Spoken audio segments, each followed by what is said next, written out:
Clara's hands shook as she stepped off the train into the Texas dust, her last dollar spent on the ticket that brought her here. The depot master had been clear: no work, no charity, no hope. Then she saw him, a man with storm-gray eyes and two hollow-faced children clinging to his shadow. "I need a wife who can teach reading," he said, no preamble, no kindness. "You need a roof. We marry today, or you're on the next train east." She had 30 seconds to decide. Her answer would change everything. If you want to see how a desperate schoolteacher became the fiercest mother in Texas, subscribe to this channel and follow this story to the very end. Comment what city you're watching from, so I can see how far Clara's tale has traveled. Clara Mae Thornton stood on the Red River Crossing Depot platform with exactly 14 cents in her reticule and nowhere left to run. The afternoon sun hammered down on her black morning dress, 3 months of wearing it in July. Heat had faded the fabric to charcoal gray, made the wool smell of sweat and desperation. She'd sold everything else: Michael's law books, her mother's silver. The wedding ring she'd worn for 18 months before pneumonia took him, and his family's patience ran out. "My son's widow has no claim on this household," Michael's mother had said, standing in the doorway of the Philadelphia townhouse like a sentry.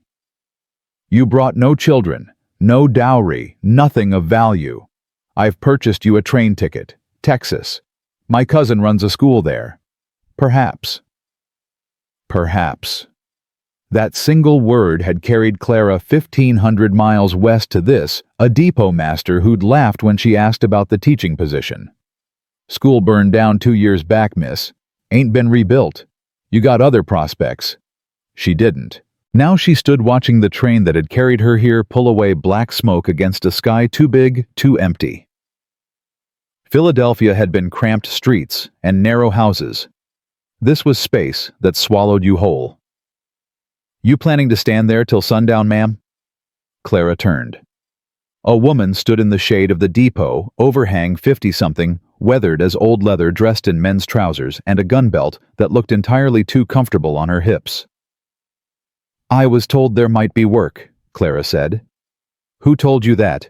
"Mrs. Eleanor Thornton, of Philadelphia." The woman spat tobacco juice into the dust. "Eleanor Thornton ain't set foot in Texas in 30 years. And she sure as hell don't know what work exists here." She looked Clara up and down. "You got skills besides standing around looking pitiful." Heat rushed to Clara's face. "I taught at the Winthrop Academy for Girls. Reading, writing, arithmetic, basic sciences. Can you shoot?" "I what?" "Shoot.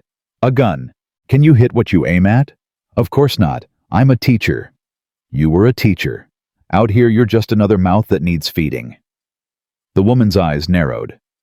"Though I'll say this, Jack Reeves has been looking for someone to teach his young'uns. Been through 4 women in 2 years. None of 'em lasted." Clara's chest tightened with something that felt dangerously like hope. "Mr. Reeves runs a school." "Mr. Reeves runs the biggest cattle operation in 3 counties. His kids are wild as coyotes and twice as mean. His boy don't speak, his girl don't listen, and Jack himself is about as warm as a January creek." She paused. "But he pays fair, and he don't cheat. That's more than most can say." "How do I find him?" "You don't. He's coming here." The woman pointed to a cloud of dust rising on the eastern road. "That'll be him now, picking up supplies. You want work, you ask him yourself. But let me give you advice: Miss Teacher Jack Reeves don't suffer fools, and he don't believe in second chances. You get 1 shot to convince him you're worth keeping. Don't waste it on pretty words." The dust cloud resolved into a wagon pulled by 2 bay horses, driven by a man who looked carved from the same hard rock as the landscape. Tall, broad-shouldered, wearing a battered hat pulled low over his eyes. 2 children sat beside him, a girl, maybe 11, staring straight ahead with her jaw set. A boy younger pressed against his father's side. The wagon pulled up to the depot. The man set the brake with economical movements, climbed down. "Joe," he said, nodding to the woman. "Jack." Joe gestured to Clara. Got someone here asking about work. The man Jack Reeves turned. His eyes were gray, the color of winter storms, and they assessed Clara in one sweep that made her feel weighed and found wanting. You the teacher Eleanor Thornton wrote about. Clara's surprise must have shown. Got her letter 3 weeks back, Jack said. Said she was sending a widow who needed work. Didn't say you'd actually show up. I need employment, Clara said, lifting her chin. Your associate mentioned you need someone to teach your children.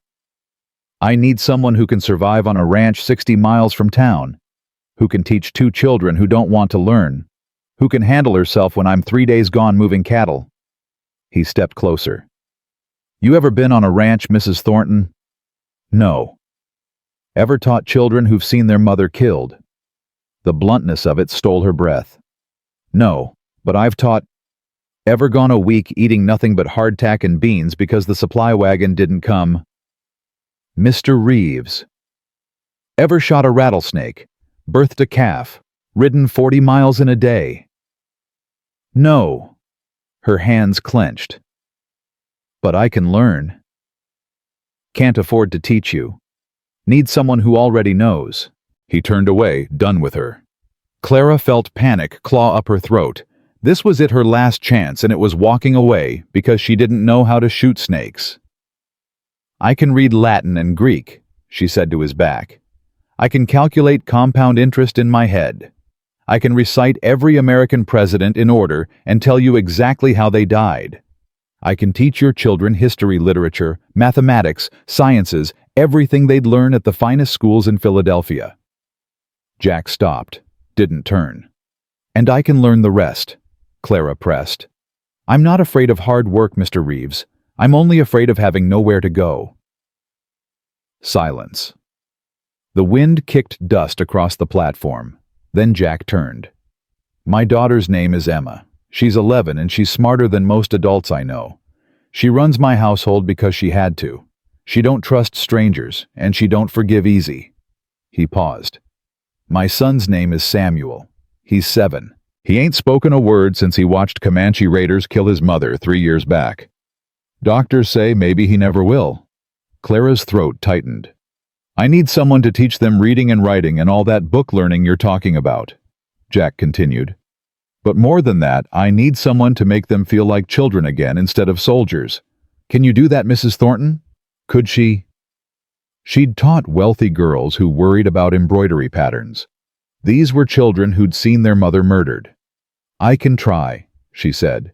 Trying ain't good enough. Then I'll succeed. Something flickered in those gray eyes. You're either brave or foolish. Desperate, Clara said. Desperate makes you both. Joe laughed a bark of sound. I like her, Jack. Jack ignored her. I can pay $30 a month room and board. You'll live at the ranch, teach the children 6 days a week. Sundays you can do what you like long as it don't interfere with chores. $30. More than she'd made in Philadelphia. There's one more thing, Jack said. This ain't Philadelphia society. You'll be living alone with me and my children 60 miles from town. People will talk. Some won't approve. I don't care what people think. You will when the preacher's wife won't speak to you in town.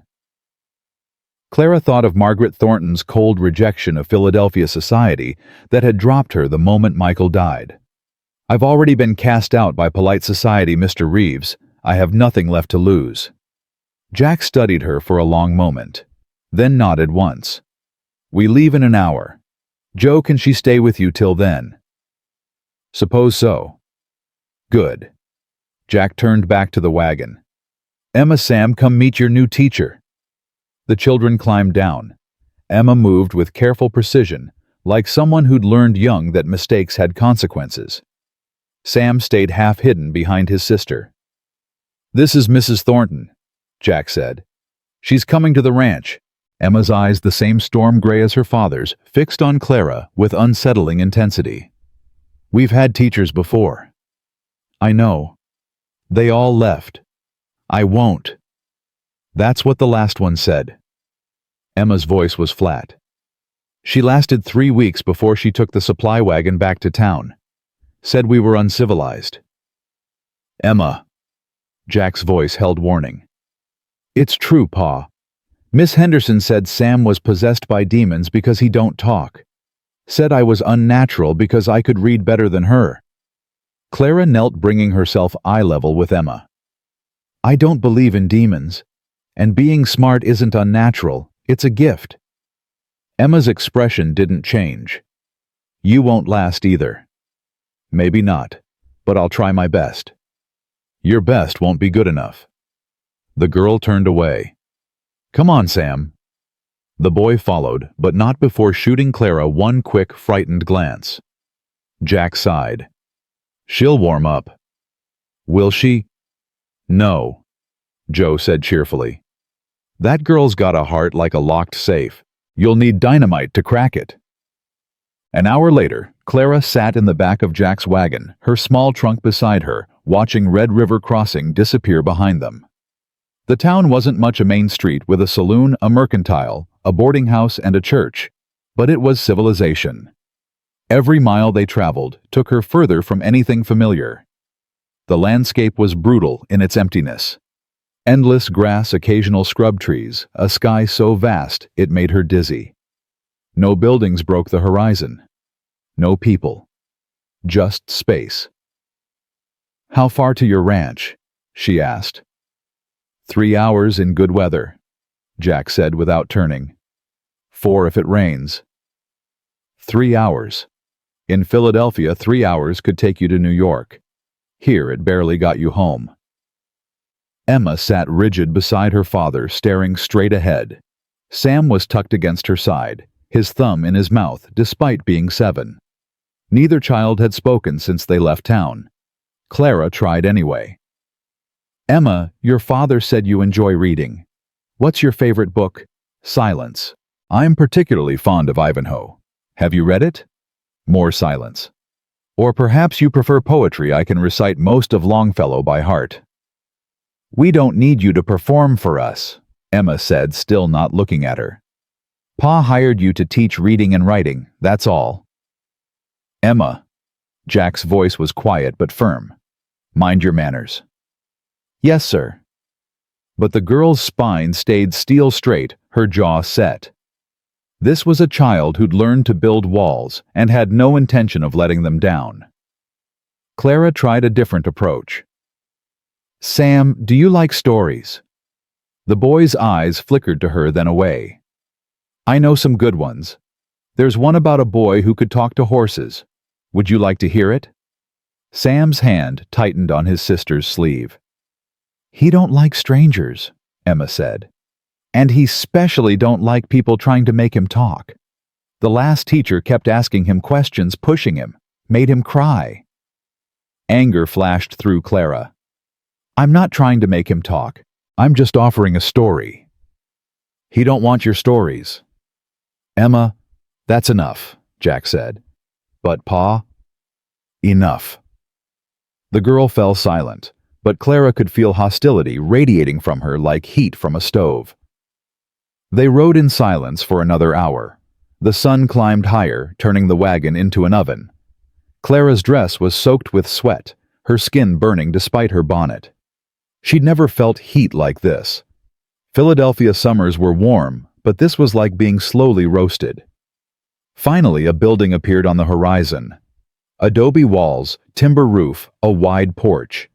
Outbuildings dotted around it, barn bunkhouse corrals. It looked solid, permanent, like it had grown from the earth. Welcome to Twin Oak Ranch, Jack said.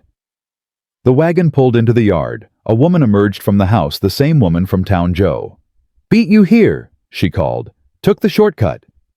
Jack climbed down, then lifted Sam.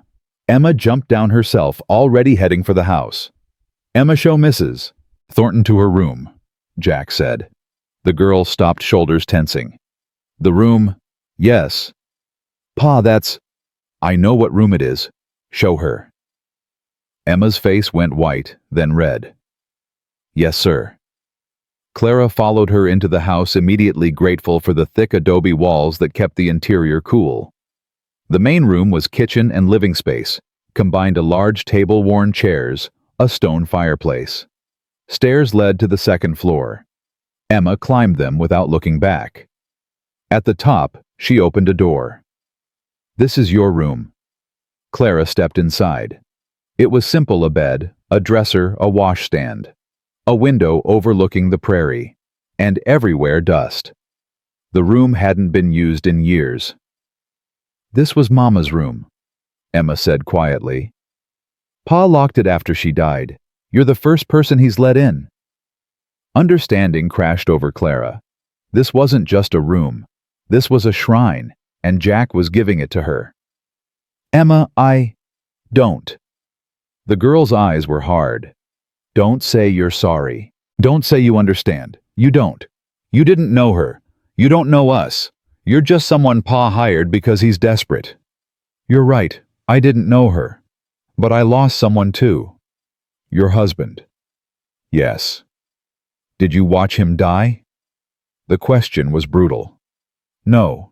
He was sick for 3 days, then gone." "Mama died screaming." Emma's voice was flat, emotionless, which somehow made it worse. "The Comanche came at dawn. Pa was out checking the North Range. By the time he got back, Mama was dead, and Sam hadn't spoken a word." Clara's legs felt weak. "Emma, I'm 11 years old and I've been running this house for 3 years because Pa can't bear to touch anything that was hers.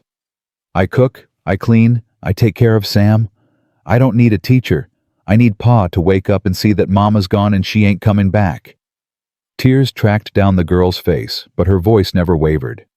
"So you can sleep in Mama's room and teach us reading and take Pa's money. But don't pretend you're here to help. You're here because you got nowhere else to go." She turned and walked out, closing the door with careful control. Clara sank onto the bed, dust rising around her. The girl was right. She was here out of desperation, not nobility. She had nowhere else to go. But maybe that was enough. Maybe desperation could be transformed into purpose. She opened the window and began unpacking her small trunk. If this was her room now, she'd make it hers.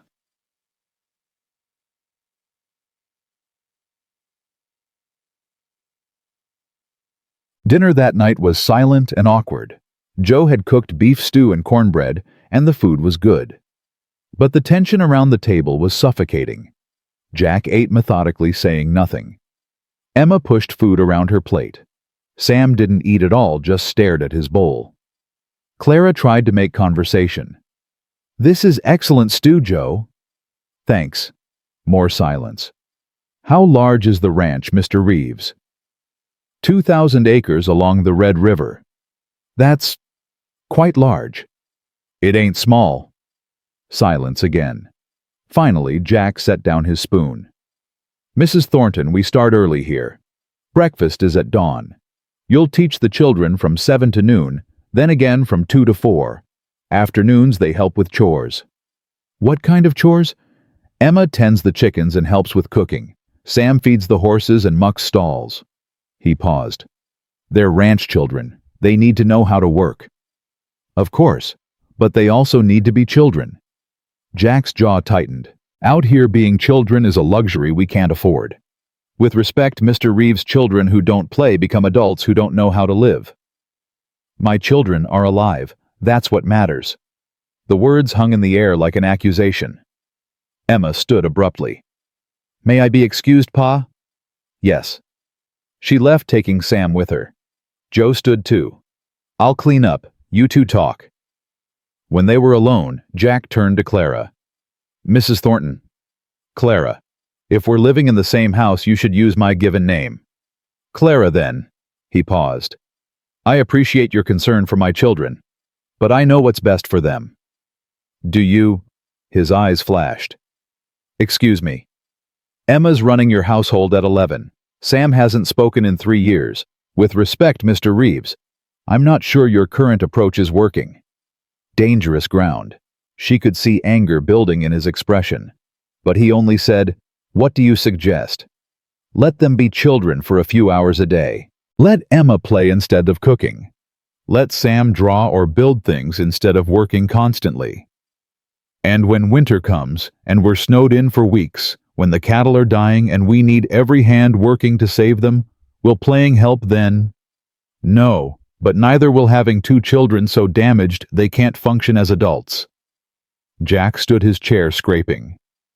You've been here 4 hours and you think you understand my children. I understand that they're hurting, and that hurt left untreated becomes poison.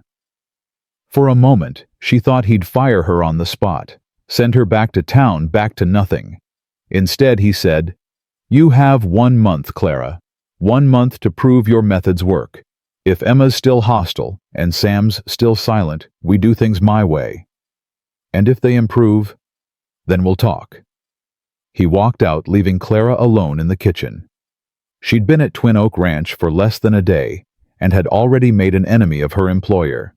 But she couldn't back down. These children needed more than lessons. They needed healing.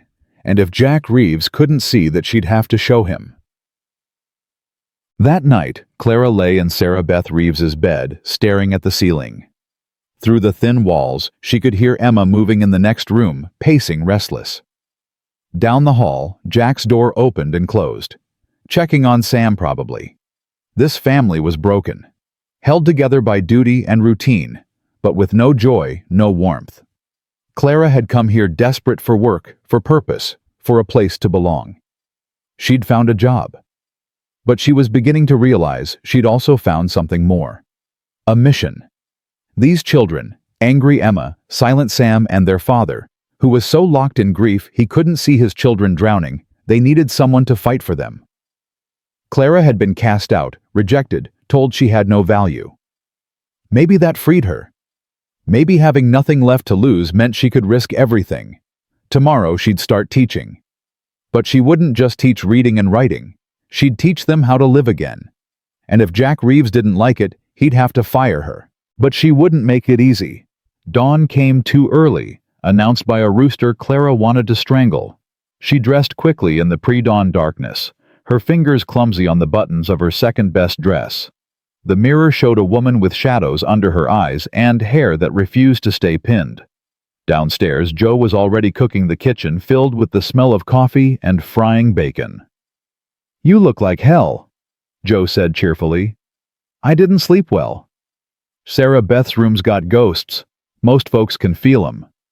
Joe cracked eggs into a pan. You get used to it.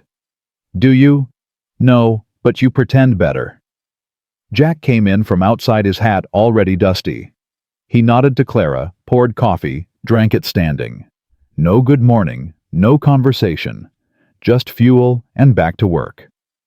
Emma appeared next, already dressed, her hair in a tight braid. She moved through the kitchen like she owned it, pulling out plates, setting the table with efficient movements. I can do that, Clara offered. I've been doing it for 3 years. I know where things go. Sam drifted in last, silent as smoke. He sat in his chair, hands folded in his lap, waiting. They ate in silence. Clara tried twice to start conversation, comments about the weather, questions about the ranch, but her words died in the awkward quiet. This family didn't talk. They coexisted. When breakfast ended, Jack stood. Emma? Sam, lessons start in 30 minutes. Mrs. Thornton will teach in the main room. He walked out without waiting for response. Clara turned to the children. Shall we begin? Emma's expression was pure stone. We'll be there when Pa says. 29 minutes later, both children appeared carrying slates and chalk. They sat at opposite ends of the table, as far from Clara as possible. Clara took a breath. Let's start with reading. Emma, what's the last book you read? Don't remember. You don't remember, or you don't want to tell me. The girl's jaw set. Don't remember. A lie, but Clara let it go. Sam, do you know your letters? The boy stared at his slate. I'll take that as yes. Clara pulled out the one book she'd brought, a battered copy of Robinson Crusoe. We'll read together. Emma, you start. I don't want to read that baby book. It's not a baby book. It's about survival on an island. I know what it's about. I read it when I was 8. Then you can help Sam understand it. Emma's eyes narrowed. You want me to teach him? I want you to read together. Turn to chapter 1. For a moment, Clara thought Emma would refuse outright. But the girl opened the book, began reading in a clear, steady voice. She was good, better than good. Her pronunciation was flawless, her pace natural. Sam leaned closer, following along on his own slate, his lips moving soundlessly. They read for 20 minutes. Clara watched Sam's face change as the story unfolded. Fear when Crusoe was shipwrecked, curiosity when he explored the island. The boy was engaged, present in a way he hadn't been at breakfast. Then Emma stopped mid-sentence. "What's wrong?" Clara asked. "Sam needs to use the privy." "How do you know?" "I know." Emma took her brother's hand. "Come on." They left. Clara heard their footsteps, the back door opening and closing. She waited. 5 minutes passed. 10. Finally, she went looking. She found them in the barn. Emma was showing Sam something in the hayloft, a nest with 3 brown eggs. "We're supposed to be in lessons," Clara said. Emma didn't look guilty. "He needed to see the nest. The hen just laid this morning." "You're avoiding lessons." "No, I'm teaching him something useful. How to find eggs, how to tell if they're fresh." Emma's expression was challenging. "That's more important than Robinson Crusoe." "Both are important. Out here, books don't keep you alive." Clara climbed up to the loft, her skirts catching on the ladder. She'd never climbed anything in her life, but she wasn't about to show weakness. "You're right," she said, reaching the top slightly breathless. "Books don't keep you alive, but they keep you human." "We're already human." "Are you? Because from where I'm standing you look like a little soldier, and Sam looks like a ghost." Emma's face flushed. "You don't know anything about us." "Then tell me." "Why? So you can feel sorry for us, so you can write about the poor frontier children in your diary." "I don't keep a diary, and I don't pity you." Clara sat on the hay, ignoring the dust on her dress. "I'm trying to understand you." "Why?" "Because understanding is the first step to helping." Emma laughed bitter. "You can't help us. Nobody can." Sam moved closer to his sister, his small hand finding hers. Clara looked at them, 2 children holding on to each other because they had no one else. Her throat tightened. "You know what I think," she said softly. "I think you're the bravest children I've ever met. You survived something terrible. You kept going when most would have broken. But bravery doesn't mean you have to keep surviving alone." "We're not alone. We have Pa." "Do you, because he seems as lost as you are?" The words hung in the dusty air. Emma's eyes filled with tears. She blinked away furiously. "Pa's doing his best." "I know, but sometimes best isn't enough." They sat in silence, 3 people who'd all lost everything perched in a barn loft, while chickens scratched below. Finally, Emma said, "Sam don't like reading out loud. It makes him anxious." "Then he doesn't have to." "And I don't like baby books." "What do you like?" The girl hesitated. "History, about wars and revolutions and people who changed things." "I can teach you history." "Real history, not just dates and names." "Real history, the kind with blood and betrayal and bravery." Something shifted in Emma's expression. Not quite trust, but maybe the beginning of curiosity. "We should go back," she said. "Pa checks on lessons sometimes." They climbed down together. This time, when they returned to the table, Emma opened the book without being asked. It was a small victory, but Clara would take it. By noon, Clara's head pounded and her voice was hoarse. Teaching 2 children with vastly different abilities and needs was like juggling knives. One wrong move, and everything fell apart. But they'd made progress. Emma had grudgingly engaged with a discussion about the American Revolution. Sam had drawn surprisingly detailed pictures of Robinson Crusoe's island. When Clara dismissed them for the midday meal, Emma actually said, "Thank you, ma'am." 2 words. But they felt like a medal. Joe had left lunch on the stove, beans and cornbread. Clara served the children, then took her own plate to the porch. She needed airspace, a moment to think. She found Jack instead leaning against the porch rail. "How'd it go?" he asked. "They're bright, Emma especially." "I know. She needs advanced materials, books beyond what I brought." "I'll order some from the catalog." Clara hesitated. "Mr. Reeves, Jack, can I ask you something?" "Depends on the question." "Why now? Why hire a teacher after 3 years?" Jack was quiet for a long moment. "Because Emma's starting to look at me like I'm failing her. And maybe I am. I don't know how to be enough for them, father and mother both. I thought if I could give them education structure, maybe that would be something." "They don't need structure. They need healing." "And you think you can give them that?" "I think I can try." Jack turned to face her fully. "You came here desperate for work. That's fine. But don't pretend this is about saving my children. You needed a job. I'm giving you one. That's the arrangement." His words stung because they were partially true. She had been desperate. She did need the work. But something had changed in that barn loft. Looking at Emma's defiant tears and Sam's silent fear, Clara had felt purpose click into place. "You're right," she said. "I needed work. But your children need more than a teacher. They need someone who sees them as more than broken things to be fixed. They're not broken. No, they're wounded.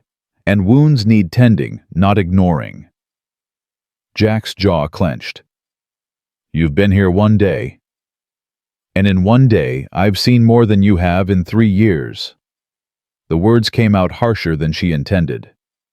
Jack's expression went cold. "Watch yourself, Mrs. Thornton. You work for me." "Then let me do my work. Let me teach them more than reading and arithmetic. Let me teach them how to be children again. By filling their heads with stories and nonsense. By showing them the world is bigger than their pain." Jack stepped closer, his presence suddenly overwhelming. "The world out here is pain. The sooner they learn that, the better they'll survive.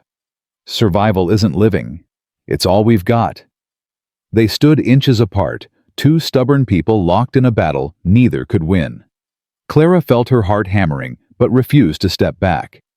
Finally, Jack said, "1 month. I gave you 1 month to prove your way works.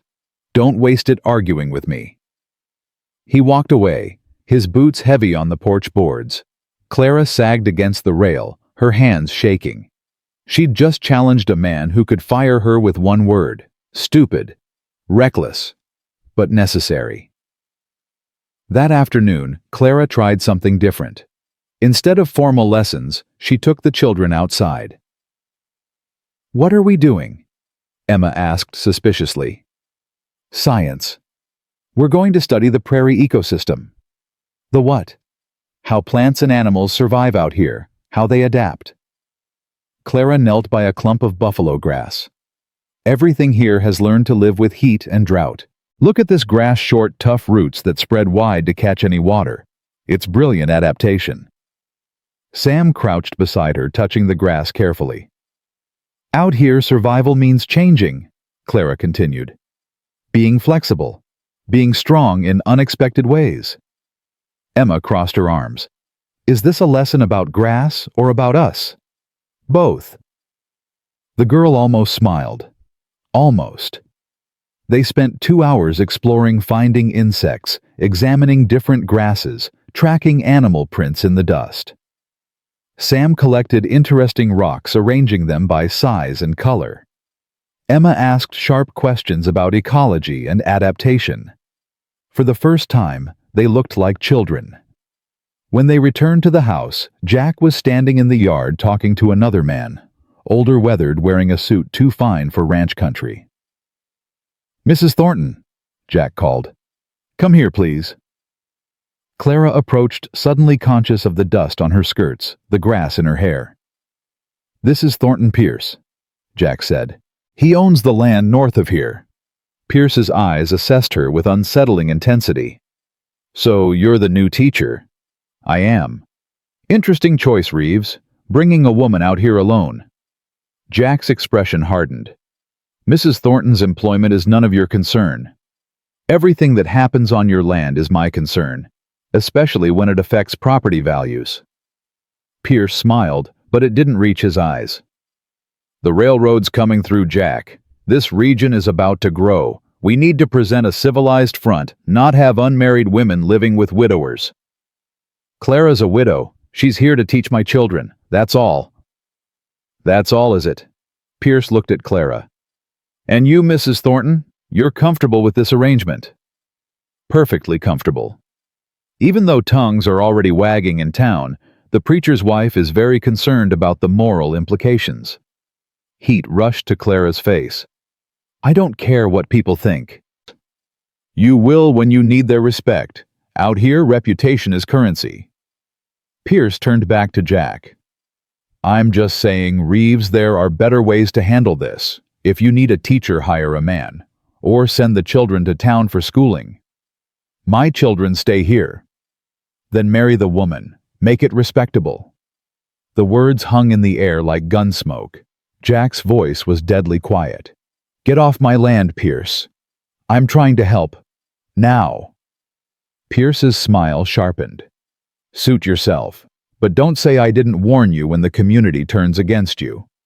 He rode away, leaving tension thick as summer heat. Emma's hand found Clara's. Pa, is Miss Clara going to have to leave because of what people say? No. But Mr. Pierce said. I don't care what Pierce says. He's been trying to get me to sell this land for 2 years. This is just another angle. Jack looked at Clara. You all right? Fine. You're shaking. She was. Not from fear, but anger. I've been called worse things by better people. Something like respect flickered in Jack's eyes. Come on inside. Joe's got supper ready. But as they walked to the house, Clara felt the weight of what Pierce had said. She'd thought coming out here meant escaping judgment, but judgment followed women everywhere. That evening, Joe pulled Clara aside while washing dishes. Don't let Pierce rattle you, Joe said. He's all talk. Is he? Because it sounded like a threat? It was, but not the kind you think. Joe scrubbed a pot with unnecessary force. Pierce wants this land. He's been circling Jack for years trying to buy him out. Jack won't sell. So Pierce is trying other tactics, make Jack's life difficult, turn the community against him, force him to leave. Why does he want the land so badly? Railroad. Pierce knows something about the route that the rest of us don't. If the line comes through here, land values will skyrocket. Joe dried her hands. Point is, this ain't about you or your morals. This is about money and power. You're just collateral damage. Clara set down a plate carefully. What happens if Pierce succeeds? If the community does turn against Jack? Then Jack loses everything.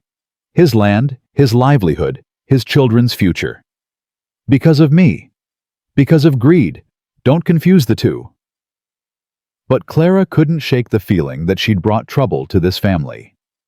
Later, unable to sleep, she found herself back in Sarah Beth's room, staring at the few possessions left behind a hairbrush with strands of blonde hair still caught in the bristles, a small music box that didn't play anymore, a daguerreotype of a young woman with laughing eyes. I'm not trying to replace you, Clara whispered to the ghost. I'm just trying to help. The ghost didn't answer, but the room felt less hostile. The next morning brought the first real test. Clara was teaching multiplication when hoofbeats thundered into the yard. Through the window, she saw 3 men on horseback. Jack appeared from the barn, his hand resting on the gun at his hip. Emma, Clara said quietly, take Sam upstairs. What's happening? I don't know, but go. For once, Emma didn't argue. She grabbed Sam's hand and fled. Clara moved to the window watching. The lead rider was young, maybe 25, with a cocky smile that made her skin crawl. Reeves, he called. Heard you got yourself a lady teacher.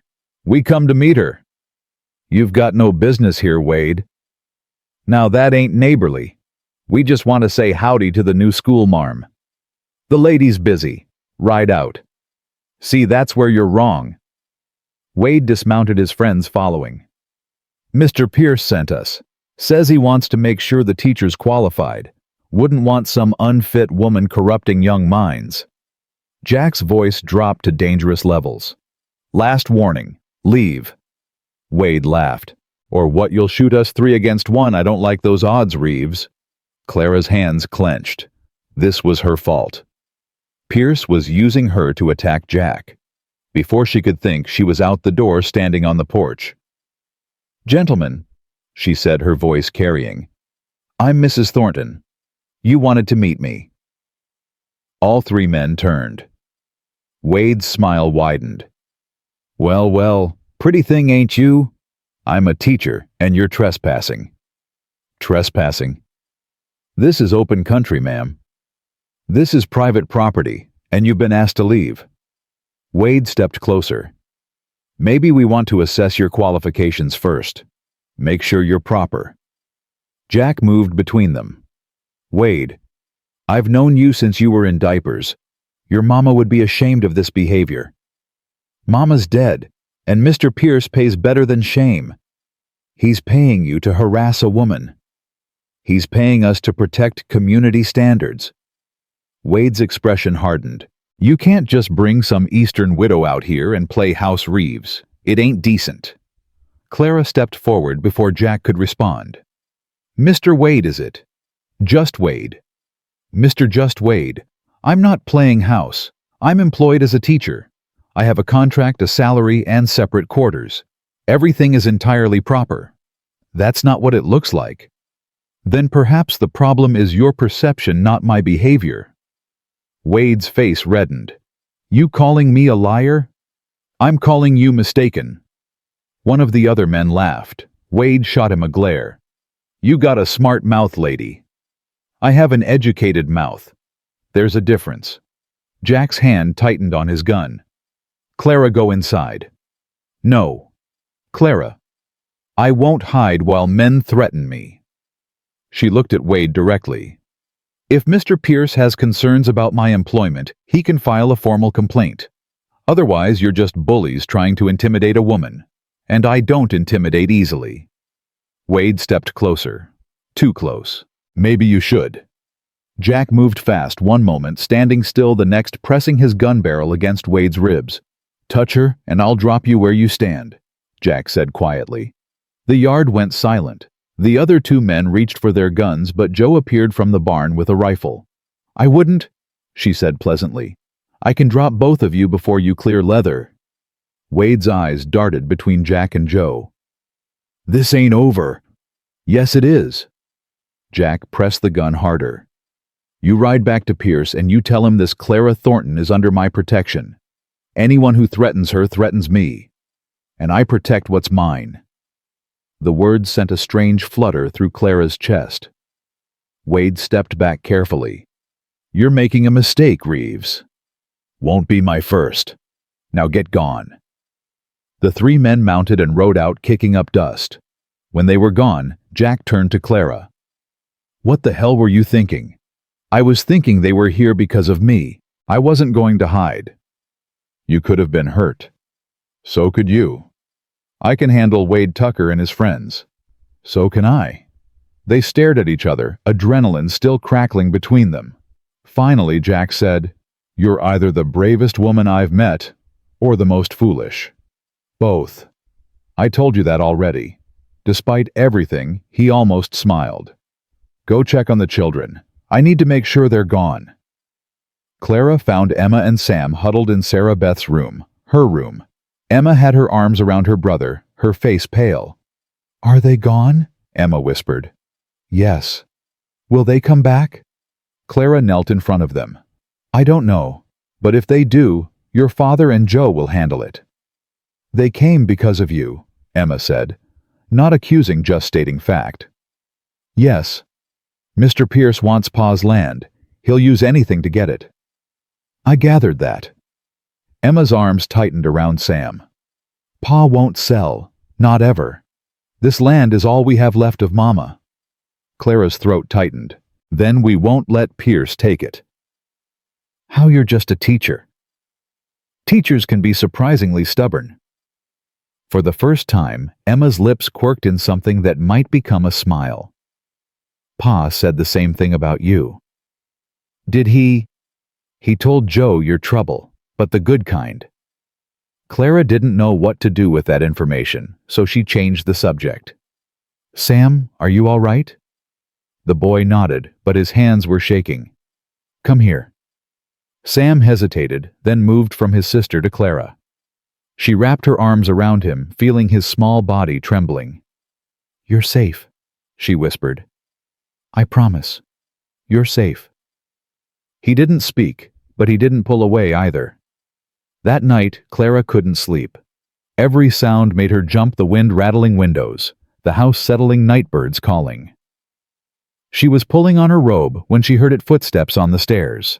Slow, deliberate, her heart hammered. She grabbed the only weapon she had, a heavy candlestick, and crept to the door. The footsteps stopped outside her room. Clara gripped the candlestick, ready to fight. The door opened slowly. Jack stood there, a lamp in his hand. You planning to brain me with that? He asked. Clara lowered the candlestick, relief flooding through her. I thought you were Wade. Wade's long gone. I checked the perimeter 3 times. He stepped into the room.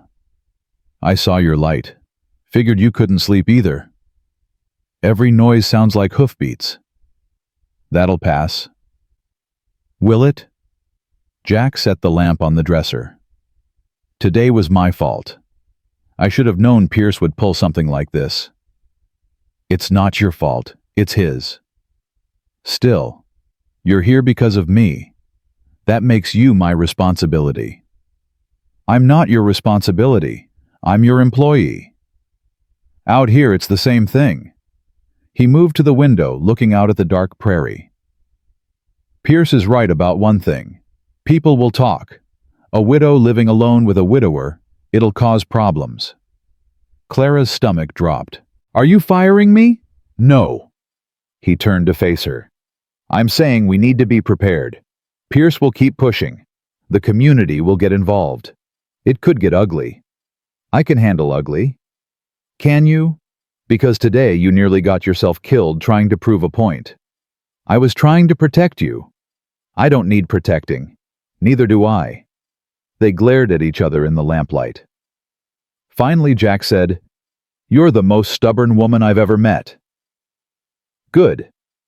Because I'm not going anywhere. Something shifted in his expression, surprise maybe, or respect. Even knowing what you're facing. Especially knowing. Your children need stability. They need to know someone won't run when things get hard.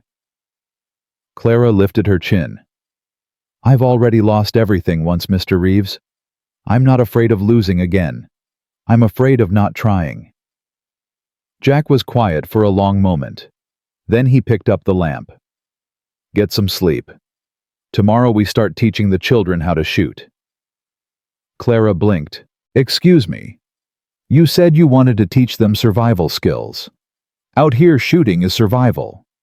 He paused at the door. And you're learning too. Next time Wade Tucker shows up, I want you armed. I don't know how. Joe will teach you. She's the best shot in 3 counties. He looked back at her. You said you could learn anything. Time to prove it. He left, closing the door softly. Clara sat on the bed, processing. Tomorrow, she'd learn to shoot. Tomorrow, she'd step further into this world she barely understood. Tomorrow, she'd prove she belonged here. Or die trying. Joe had Clara up before dawn, a rifle pressed into her unwilling hands. Feels heavier than I expected, Clara said. That's fear talking. Gun weighs the same for everyone. Joe positioned Clara's hands properly. See those cans on the fence? 6 tin cans lined the corral rail, glinting in the early light. You're going to hit all 6 before breakfast. That's impossible. I've never shot anything in my life. Then today you learn. Joe stepped behind her, adjusting her stance. Feet apart, shoulders back. Don't fight the recoil, move with it. And for God's sake, breathe. Clara's hands trembled. The rifle barrel wavered. "Steady," Joe murmured. "Find your target. Breathe out slow. Squeeze, don't pull." The gun kicked hard against Clara's shoulder. The shot went wide, kicking up dust 3 feet left of the nearest can. Again. 6 shots later, Clara had hit nothing but dirt and pride. Her shoulder ached, her ears rang, and frustration burned in her throat. "I can't do this." "Can't or won't. What's the difference?" Joe took the rifle, reloaded it with practiced ease. "Can't means you're physically unable. Won't means you're scared. Which is it?" Clara wanted to lie to claim some physical limitation, but Joe's eyes saw through everything. "Scared," Clara admitted. "Of what? The gun. The noise. Of what comes after. If I learn to shoot, that means I'm staying. That means this is real, the threats, the danger, all of it." Joe handed the rifle back. "It's already real. Gun just gives you a chance to survive it." Clara raised the rifle again. This time, when she fired, the leftmost can jumped and clattered to the ground. "There," Joe said. "Now do it 5 more times." By the time the children woke, Clara had hit 4 cans and developed a bruise on her shoulder the size of Texas. But she could shoot. Not well, but enough. Emma watched from the porch, her expression unreadable. "You looked scared," the girl said. "I was terrified." "But you did it anyway." "That's what bravery is, Emma. Being scared and doing it anyway." Something flickered across the girl's face. Recognition, maybe. Understanding. "Pa wants you to teach me too," Emma said quietly. "To shoot better. Says I need to protect Sam if something happens." Clara's chest tightened. "Nothing's going to happen." "You don't know that." "Oh, nobody knows that." Emma's voice was matter-of-fact, the tone of a child who'd learned young that safety was an illusion. "Mama thought she was safe, then she wasn't." Clara set down the rifle, moved to where Emma stood. "You're right. I can't promise nothing will happen, but I can promise I'll do everything in my power to keep you and Sam safe." "Why, we're not your children." "No, but I care about you anyway." Emma's eyes filled with tears. She blinked away furiously. "I don't want to care about you. Everyone I care about leaves." "I'm not leaving." "That's what Mama said. The morning the Comanche came, she said she'd never leave us. Then she was just gone." Emma's voice cracked. "So forgive me if I don't believe you." She turned and ran inside before Clara could respond. Joe appeared beside Clara. "Give her time. That girl's got walls 100 feet high." "How do I get through them?" "You don't. You wait until she decides to let you in." Joe picked up the rifle. "Come on. Let's see if you can hit moving targets." The next week passed in a blur of lessons and labor. Mornings meant teaching reading and arithmetic. Afternoons meant learning to ride shoot-rope cattle and a dozen other skills Clara had never imagined needing. Her hands developed calluses. Her skin burned despite the bonnet she wore religiously. Every muscle in her body ached from work she'd never done. But she was changing, getting stronger. The woman who'd stepped off that train 3 weeks ago would barely recognize herself. Jack noticed. She caught him watching her sometimes when she didn't think she'd see, when she was showing Sam how to gentle a nervous horse, or when she was arguing with Emma about the causes of the Revolutionary War. His expression in those moments was complicated. Approval mixed with something else she couldn't name. One evening, he found her on the porch after supper, rubbing her sore shoulder. "Joe's working you too hard," he said. "Joe's teaching me to survive. Still, you don't have to learn everything in a month." Clara lowered her hand. "You gave me 1 month to prove this works. 3 weeks are gone. I need to show results." "You already have." Jack leaned against the rail. Emma's reading more advanced texts.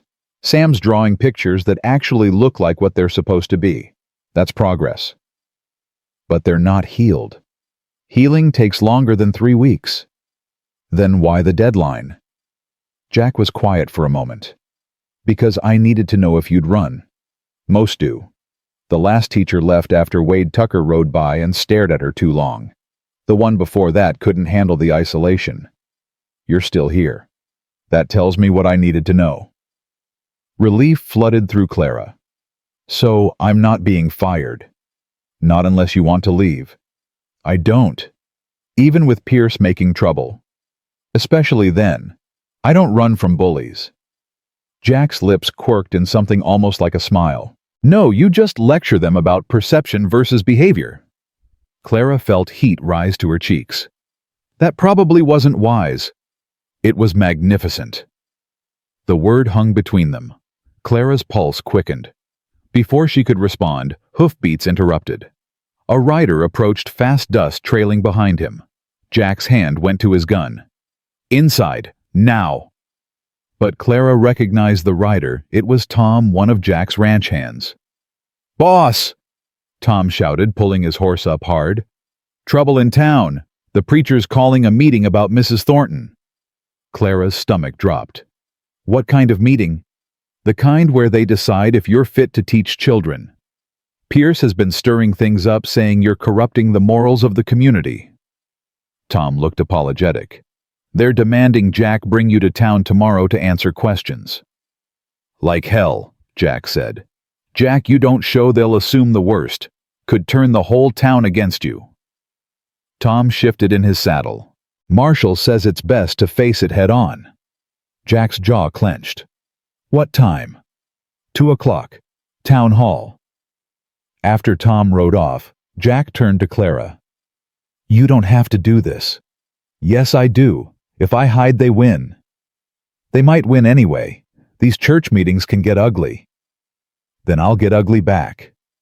Clara straightened her shoulders despite the fear crawling up her spine. I survived Margaret Thornton's judgment for 2 years. I can survive this. But that night, lying in Sarah Beth's bed, Clara wasn't so sure. This wasn't just personal rejection.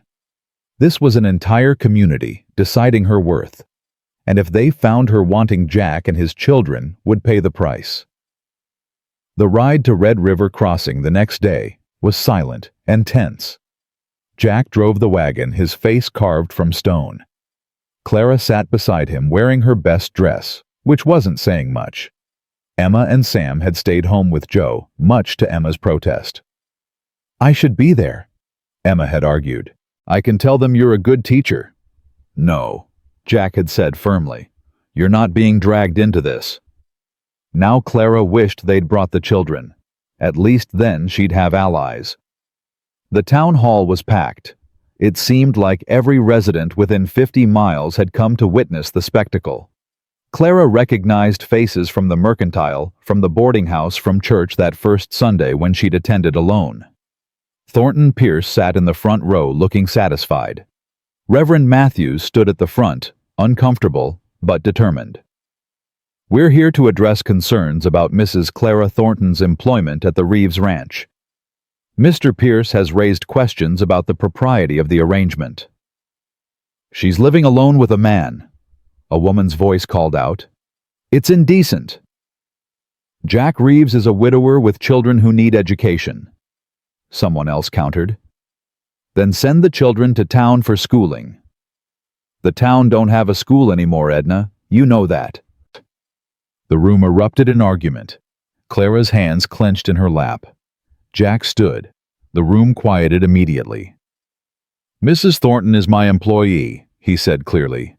She has her own quarters, her own income, and I treat her with the same respect I'd give any professional I hire. If that's not enough for you, that's your problem, not mine. It becomes our problem when it reflects on the whole community, Pierce said smoothly. The railroad is coming, Jack. We need to present a civilized moral front. Having unmarried people living together sends the wrong message. We're not living together. She's living in my house and teaching my children. A distinction without a difference. Pierce stood addressing the room. I'm not questioning Mrs. Thornton's abilities as a teacher. I'm questioning the arrangement itself. It's improper, and it puts both their reputations at risk. Then what do you suggest? Jack's voice was dangerous. Send the children to board in town during the week, or hire a male teacher, or... Pierce paused deliberately. Make the arrangement legitimate through marriage. Gasps rippled through the crowd. Clara felt like she'd been slapped. That's ridiculous, Jack said. Is it? You clearly value her work. Marriage would solve the propriety problem and give your children a mother. I don't need another wife. The words stung more than Clara expected. Then you need to make other arrangements, Pierce said, because I won't stand by while moral decay takes root in this community. Reverend Matthews cleared his throat. Perhaps we should hear from Mrs. Thornton herself. All eyes turned to Clara. Her mouth went dry. She stood on shaking legs. I came to Texas because I needed work. Mr. Reeves offered me honest employment teaching his children. Everything about our arrangement is proper and professional. You live under his roof, a woman said. I live in separate quarters and maintain my own space. Still, it looks improper. Then perhaps the problem is how you choose to see it, not the reality of the situation. Clara's voice strengthened. I'm a widow trying to make an honest living. Mr. Reeves is a father trying to educate his children. We've done nothing wrong. Except create scandal, Pierce said. The only scandal is the one you're creating by making this public spectacle. Clara turned to face him directly. You don't care about morality, Mr. Pierce. You care about pressuring Mr. Reeves to sell his land. I'm just a convenient excuse. Pierce's expression hardened. That's a serious accusation. It's the truth. You've been harassing Mr. Reeves for months, sending men to intimidate us, spreading rumors, now this. Clara's hand stopped shaking. You want his land for the railroad route. This has nothing to do with propriety and everything to do with greed. The room went silent. Pierce's smile was cold. You're very bold for someone in such a precarious position. I'm honest. Perhaps you're not familiar with the concept. Someone laughed. Then someone else. Pierce's face reddened. This meeting isn't about land disputes, Reverend Matthews said quickly. It's about determining if Mrs. Thornton's presence in the Reeves household is appropriate. I say it's not, a woman called out. I say it's Jack's business, another voice countered. The argument resumed, voices rising. Clara felt the room slipping away from her public opinion, turning into a tide she couldn't control. Then the door opened. Emma walked in, leading Sam by the hand. Behind them, Joe carried a rifle. Emma, I told you to stay home, Jack said. And I told you I needed to be here. Emma moved to the front of the room, pulling Sam with her. Her voice rang out clear and strong. My name is Emma Rose Reeves. I am 11 years old, and Mrs. Thornton is my teacher. The room quieted, surprised by the interruption. Before she came, I was angry all the time, Emma continued. I hated everyone and everything because my mama died and nobody could fix it. I took care of Sam and ran the house and pretended I was fine. But I wasn't fine. I was drowning. Clara's throat tightened. Then Mrs. Thornton came. And she didn't try to replace Mama. She didn't try to fix us. She just taught us and listened to us and showed up every day, even when I was mean to her. Emma's voice wavered. She taught me that being smart is good, that asking questions is brave, that maybe someday I won't hurt so much. Tears streaked down the girl's face. And she's teaching Sam too. He drew pictures this week, real pictures that tell stories. He's learning even though he can't talk. She found a way. Sam moved closer to his sister, his hand finding hers. So, you can say whatever you want about propriety and appearances, Emma said fiercely. But Mrs. Thornton is the best thing that's happened to our family in 3 years. And if you make her leave, you're not protecting morals. You're just being cruel. The room was absolutely silent. Then Sam did something nobody expected. He stepped forward away from Emma's protection and walked directly to Clara. His small hand found hers and held tight. His lips moved. No sound came out at first. Then barely a whisper. "Don't go." Clara's vision blurred. 2 words. The first words Sam had spoken in 3 years. "Don't go, Miss Clara." The room erupted. Women gasped. Men murmured. Even Pierce looked stunned. Jack was beside them in 3 strides, dropping to his knees in front of Sam. "Son, you're talking." Sam nodded, his hand still gripping Clara's. "Miss Clara can't leave. She's teaching me words." Jack's eyes filled with tears he didn't bother hiding. He pulled Sam into his arms, holding him tight. Reverend Matthews wiped his own eyes. "I think we have our answer about Mrs. Thornton's impact on the Reeves household." "A child speaking doesn't change the impropriety," Pierce said, but his voice lacked conviction. "It changes everything," the Reverend said firmly. "This woman has done in 3 weeks what doctors couldn't do in 3 years. That's not corruption. That's a miracle." Murmurs of agreement rippled through the crowd. "I propose we put it to a vote," someone called. "All in favor of Mrs. Thornton continuing her employment."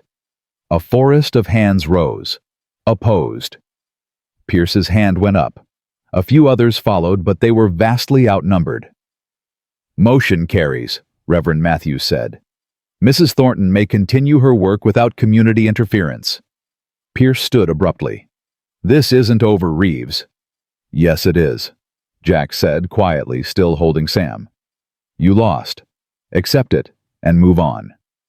Pierce's eyes were cold. "You're making powerful enemies." "I already had powerful enemies.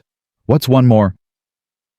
After Pierce stormed out, taking his supporters with him, the crowd began to disperse. Several women approached Clara, offering quiet apologies and support. "I'm sorry I doubted you, dear," one elderly woman said. "That boy speaking well, that's proof enough of God's work." When they were finally alone, Jack turned to Emma. "You disobeyed me." "Yes, sir." "You put yourself in front of the whole town." "Yes, sir." "You were brave and eloquent, and I'm proud of you." Jack pulled her into a hug. "But don't ever scare me like that again." Emma hugged him back, something Clara had never seen her do. "I had to help Miss Clara. She helped us." Sam tugged on Clara's skirt. When she knelt, he wrapped his arms around her neck. "You came back," he whispered. "I promised I wouldn't leave." "People break promises." "Not me, not to you." They rode back to the ranch as the sun set, painting the sky in shades of orange and red. Sam sat pressed against Clara's side, chattering softly about everything he'd wanted to say for 3 years. Emma sat beside her father, looking exhausted but peaceful. And Jack kept glancing at Clara with an expression she couldn't quite read. When they reached the ranch, Jo was waiting on the porch. "Well," she called. "Sam spoke," Emma shouted, "and the town voted for Miss Clara to stay." Jo's whoop of joy echoed across the prairie. "Hot damn, I knew you'd pull it off."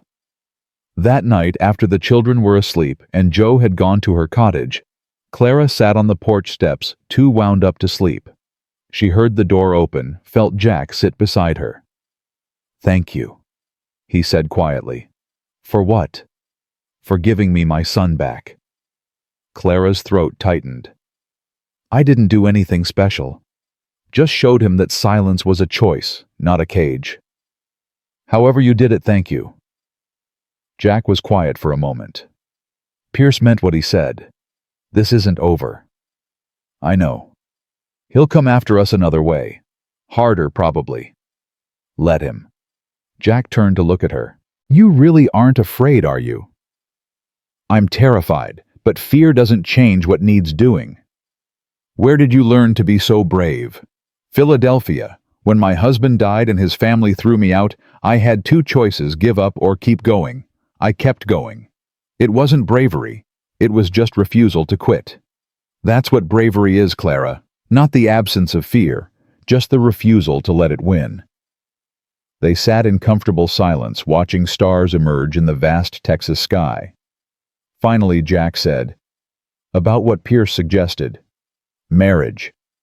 Clara's heart stopped. Jack, I'm not proposing, don't worry. He rubbed his face. But he's right that tongues will keep wagging, and eventually it might cause real problems for the children. What are you saying? I'm saying we might have to consider options, not marriage necessarily, but something that makes this arrangement more acceptable to the community. Clara's chest felt tight. Such as, I don't know, I'll think on it. Jack stood. Get some sleep, tomorrow's a new day. He went inside, leaving Clara alone with her thoughts. Marriage to Jack Reeves. A week ago, the idea would have been absurd. Now it felt less impossible and more inevitable. But it also felt dangerous, because somewhere in the past 3 weeks, Jack had stopped being just her employer. He'd become something else, something she wasn't ready to name. 3 days later, Pierce made his next move. Clara was teaching when Tom rode up fast, his horse lathered with sweat. Jack, we got trouble at the river. Jack emerged from the barn. What kind of trouble? Pierce's men are cutting your fence line and running cattle onto his land, claiming the boundary markers are wrong. Jack's face went hard. How many men? 6 I saw, maybe more. Tom, get the others. We're riding out. Jack turned to the house. Joe, I need you to stay with Clara and the children. Joe appeared already armed. How bad? Bad enough. Lock the doors. Don't open for anyone but me. He was mounted and gone before Clara could protest. Emma stood in the doorway, her face white. Is Pa going to fight them? He's going to stop them, Clara said with more confidence than she felt. What if Pierce's men shoot him? Your father can handle himself. But as the afternoon wore on with no word, Clara's anxiety grew. She tried to keep the children occupied with lessons, but Emma was too distracted, and Sam kept asking where his father was. Finally, as evening approached, hoofbeats thundered into the yard. Jack dismounted, his face grim. Blood stained his sleeve. You're hurt, Clara said, rushing to him. Graze, I'm fine. Let me see. Clara. Let me see. He sighed and let her examine the wound. The bullet had carved a shallow furrow across his upper arm. Painful, but not serious. As she cleaned and bandaged it, Jack said, Pierce's men destroyed 1/2 mile of fence and stole 20 head of cattle. By the time we got there, they were long gone. Can't the marshal do something? Marshal's in Pierce's pocket. He'll claim it's a boundary dispute, say we need to settle it in court. Jack's jaw clenched. Which will take months and cost money I don't have. So Pierce just gets away with it. For now. Jack looked at her. But this is escalating. He's not playing games anymore. He wants this land, and he's willing to destroy me to get it. That night, Clara couldn't sleep. She kept thinking about Jack's blood on her hands, about Emma's frightened face, about Sam's question. Is Pa going to die like Mama? She was pacing when she heard glass breaking downstairs. Her heart hammered. She grabbed the rifle Joe had made her keep in her room and crept to the door. Voices. Men's voices. Inside the house. Clara's hands shook. She wasn't ready for this. One afternoon of target practice didn't make her a fighter. But Sam and Emma were down the hall, and she'd promised to protect them. She eased into the hallway. Light flickered below torches or lanterns. Find anything? A voice called. Wade Tucker. Nothing yet. Reeves must keep the deed somewhere else. They were looking for the land deed.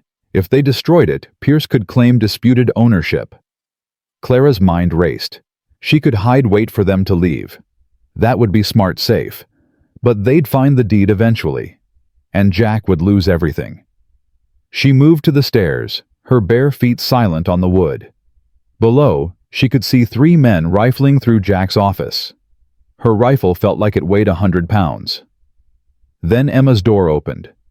The girl stood there in her nightgown, eyes wide. Get Sam and hide, Clara whispered. Don't come out no matter what. Miss Clara. Now. Emma disappeared. Clara heard her wake. Sam heard them scramble under a bed. She descended the stairs slowly, the rifle raised. When she reached the bottom, she called out, "You have 3 seconds to leave this house." The men spun around. Wade Tucker laughed when he saw her. "Look, boys, the schoolmarm's playing soldier." "1," Clara said, her voice steady despite the terror clawing her throat. "You ain't gonna shoot nobody, lady." 2. Wade stepped toward her. "Put the gun down before you hurt yourself." Clara pulled the trigger. The shot went wide deliberately, shattering a lamp beside Wade's head. He yelped and dove for cover. "I said leave. The next shot won't miss." The other 2 men were already backing toward the broken window they'd climbed through. "This ain't over," Wade snarled. "Yes, it is.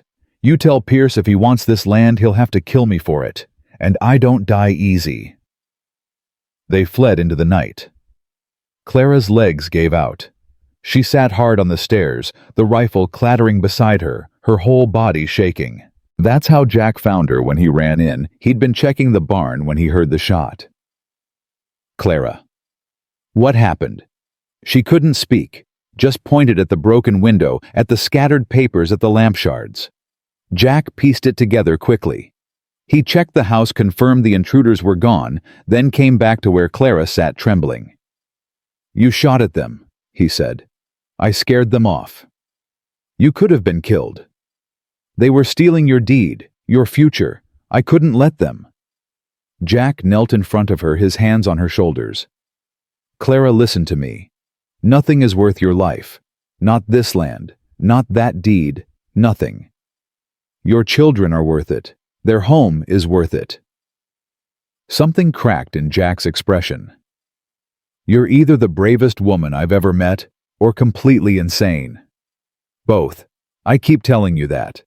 Despite everything, he laughed, a short, sharp sound. Then he pulled her into his arms, holding her while she shook. "I've got you," he murmured. "You're safe. I've got you." Emma appeared on the stairs, holding Sam's hand. "Is Miss Clara all right?" "She's fine," Jack said. "She just saved everything we own." "Are the bad men gone?" "For now." "Will they come back?" Jack's arms tightened around Clara. "Probably. But we'll be ready." Later, when the children were back in bed, and Jack had boarded up the broken window, he found Clara still sitting on the stairs. "You should sleep," he said. "Can't. Every time I close my eyes, I see Wade's face." Jack sat beside her. "First time you shoot at someone is always hard. I didn't hit him. You weren't trying to, but you could have. That's what matters." Clara looked at her hands. They'd stopped shaking, but she still felt wrong, like her skin didn't fit right. "I came here to teach children," she said quietly. "Not to fight wars. Sometimes teaching children means fighting for their future. Is this what it's always like out here? This constant threat?" "Not always, but often enough." Jack paused. "Pierce has declared war. It's only going to get worse. Then we fight back." "Clara." "No." She turned to face him. "I'm done being scared. I'm done letting bullies win. If Pierce wants this land, he'll have to go through me." Jack's expression was complicated pride worry, something else she couldn't name. "You realize you're talking about going to war with the richest, most powerful man in 3 counties. I've survived worse." "Have you?"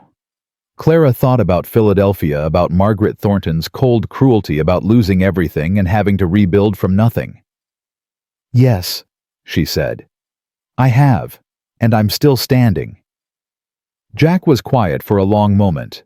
Then he said, "Pierce suggested marriage as a solution. I dismissed it, but maybe he was right." Clara's heart stopped. "What? Not a real marriage. A paper marriage.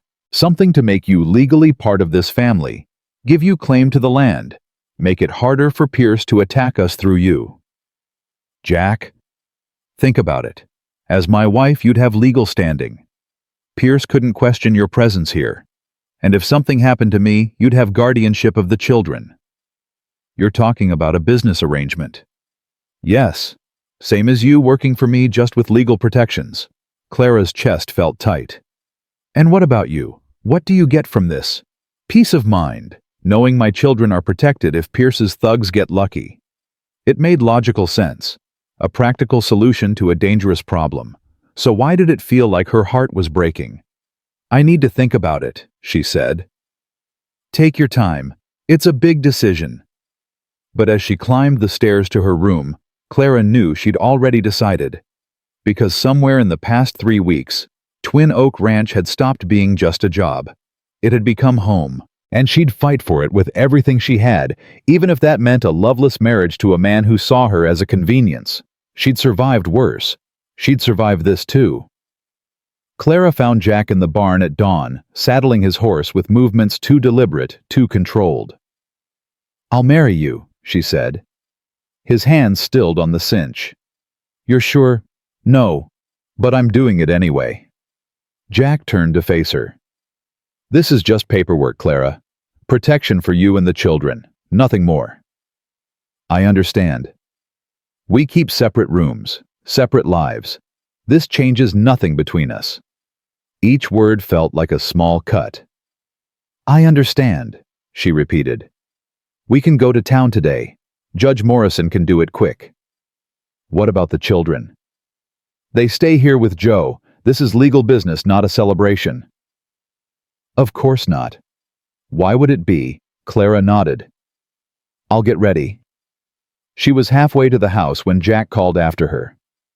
Clara, thank you for doing this. She didn't turn around. Couldn't let him see her face. You're welcome. 2 hours later, they stood in Judge Morrison's dusty office. The judge was 70 if he was a day, with rheumy eyes and hands that shook as he opened the marriage registry. You're certain about this, Reeves? Morrison asked. Second marriages often don't take. It's not that kind of marriage. What kind is it then? Practical. Legal protection for Mrs. Thornton and my children. Morrison's eyes shifted to Clara. You understand what you're agreeing to, ma'am? Yes. Marriage is binding, even practical ones. I understand. The judge sighed. Your funeral. Raise your right hands. The ceremony lasted 3 minutes. No flowers, no witnesses, no rings. Just words spoken over a desk covered in legal papers and coffee stains. I now pronounce you man and wife. Sign here. Clara's hand trembled as she wrote her name. Clara May Reeves. Not Thornton anymore. Reeves. Jack signed next, his signature bold and sure. That's it then, Morrison said. You're legally wed. God help you both. They walked out into the harsh sunlight. Clara felt nothing and everything simultaneously, married again, but not really. Protected, but not safe. Bound to a man who saw her as a solution to a problem. We should tell the children, Jack said. How, surprise, I married your teacher for legal purposes. Something like that. They'll have questions. Then we answer them. Jack helped her into the wagon. We tell them the truth, that this protects our family. Our family. The words shouldn't have hurt, but they did. The ride home was silent. When they pulled into the yard, Emma was waiting on the porch, her face tight with worry. Where were you? Joe wouldn't tell us anything. Jack climbed down. We need to talk. All of us. Where's Sam? In the barn. I'll get him. 5 minutes later, they sat around the kitchen table. Emma looked suspicious. Sam looked confused. Joe looked knowing. Clara and I got married today, Jack said bluntly. Emma's face went white, then red. What? It's a legal arrangement to protect everyone. With Pierce threatening us, Clara needed official standing in this family. So you married her. Emma's voice rose. Just like that. Emma. No. The girl stood her chair, scraping. You said you'd never marry again. You said Mama was the only one. You promised. Jack's expression cracked. This is different. How How is it different? Because I don't love her. The words hung in the air like poison. Clara felt each one land sharp and cutting. Emma's eyes filled with tears. Then why marry her at all? To protect her. To protect you and Sam. To make sure if something happens to me, you're all taken care of. I don't need protecting, Emma shouted. I need my father to stop replacing Mama with strangers. She ran from the room. Sam followed, silent tears streaming down his face. Joe stood. I'll go to them. Shit. When they were alone, Jack dropped his head into his hands. That went well. Clara's throat was too tight to speak. I shouldn't have said that, Jack muttered. About not loving you. That was cruel. It was honest. Still cruel. Clara forced herself to stand. I'll go talk to Emma. She won't listen. Maybe not. But I have to try. She found Emma in the hayloft, the same place they'd first really talked. The girl was crying into her knees, her whole body shaking. Go away, Emma said. Clara climbed up anyway. No. I hate you. I know. You're stealing my father. I'm not. He's still completely yours. Then why did he marry you? Clara sat down, choosing her words carefully. Because your father is terrified. Terrified of losing this ranch, losing you and Sam, losing everything he's built. And I'm a way to make you all safer. By pretending to love you. We're not pretending anything. Your father was very clear this is business, not romance. Emma looked up, her face blotchy and red. Then why marry at all? Because as his wife I have legal rights. If Pierce tries to take you and Sam, I can fight him in court. If something happens to your father, I can keep the ranch running. I become your legal guardian. I don't want a legal guardian. I want my mama back. Clara's eyes burned. I know, sweetheart. I know. And I want Pa to love someone for real, not just marry them for paperwork. Emma's voice broke. He loved Mama so much. He should have that again. Maybe someday he will. Not with you, though. He said so. He said he doesn't love you. The words hurt just as much the second time. No, not with me. Emma wiped her eyes. Do you love him? The question caught Clara off guard. Did she? She barely knew Jack. This was a business arrangement, nothing more. But her heart hammered when he was near. Her hands sought him in crowds. She dreamed about his rare smiles. I don't know, she admitted. I care about him, about all of you. Caring isn't loving. No, but sometimes it's the start of it. Emma was quiet for a long moment. If you hurt him, I'll never forgive you. I won't. And if he hurts you... Clara managed a weak smile. Then I'll survive. I'm good at surviving. That evening, Joe pulled Clara aside while making supper. Jack's an idiot. He was honest. Honest and idiotic aren't mutually exclusive. Joe slammed a pot onto the stove. That man's been half in love with you for weeks, and he's too stubborn to admit it. Clara's heart lurched. That's not true. Isn't it? I've seen how he looks at you when he thinks nobody's watching. Like you're water and he's been dying of thirst. You're imagining things. Am I? Then why'd he give you Sarah Beth's room instead of the guest room? Why does he check on you 3 times a night to make sure you're safe? Why does he smile more in the past month than he has in 3 years? Because I'm helping with the children. Because he's falling for you, and it scares him to death. Joe pointed a wooden spoon at Clara. That man lost his wife in the most brutal way possible. He's spent 3 years convincing himself he can't love again, that he doesn't deserve it. Then you show up and mess up all his carefully built walls. Clara's hands trembled. Even if that were true, he made his feelings clear today. He lied today. To Emma, to himself, to you. Question is, are you going to let him keep lying? Before Clara could answer, hoofbeats thundered into the yard. Multiple riders coming fast. Jack was out the door instantly, his gun drawn. Clara grabbed the rifle and followed. 6 men on horseback. Wade Tucker led them, his face twisted with rage. "Heard congratulations are in order," Wade called. "Reeves finally made an honest woman of the school teacher." "Get off my land, Wade." "Can't do that." "See, Mr. Pierce is mighty upset about this development. Says it smells like fraud marrying a woman just to keep property rights." "My marriage is none of Pierce's business."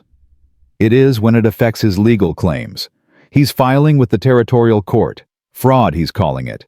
Says you'll both end up in prison." Clara's stomach dropped. Prison.